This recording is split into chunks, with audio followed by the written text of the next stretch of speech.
આજ રોજ હું કોંગ્રેસ પાર્ટીની અંદર વિધિવત રીતે જોડાયો છું ત્યારે મારા આખા ખેડા જિલ્લાની વાત કરીએ તો જ્યાં પણ કોંગ્રેસના ઉમેદવાર લડતા હોય એને જંગી બહુમતીથી જીતે એના માટેનો અમારો પૂરેપૂરો પ્રયત્ન હશે.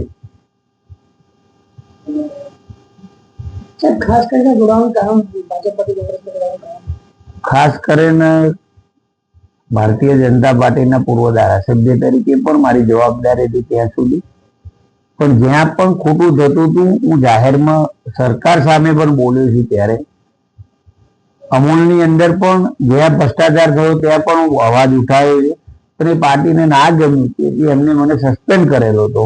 અને સ્થાનિક સ્વરાજ્યની ચૂંટણીની અંદર કોંગ્રેસના ઉમેદવાર વધુ મતથી જીતે એનો સંકલ્પ સાથે હું જોડાયો છું. આજે સાહેબ, હાલમાં જે રીતે ભાજપ દ્વારા જે કોંગ્રેસના જે ઉમેદવારો છે એમને જે ધ્યાન ધમકીને જે આપવામાં આવે છે એ બાબતે તમારું શું કહેવું?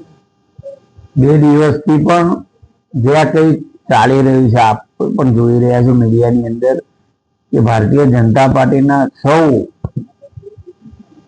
નામી અનામી બધા લોકો જ્યારે બહાર નીકળી પડ્યા છે ને તાલુકો અને જિલ્લો બચાવવા માટે જ્યારે નીકળ્યા છે ત્યારે કોંગ્રેસના ઉમેદવારોને કોઈને કોઈ રીતે લાલચો આપીને ખોટી પોલીસને હાથે રાખી ધમકીઓ આપી અને બિનહરીફ કરાવવા માટે ફરી રહ્યા છે.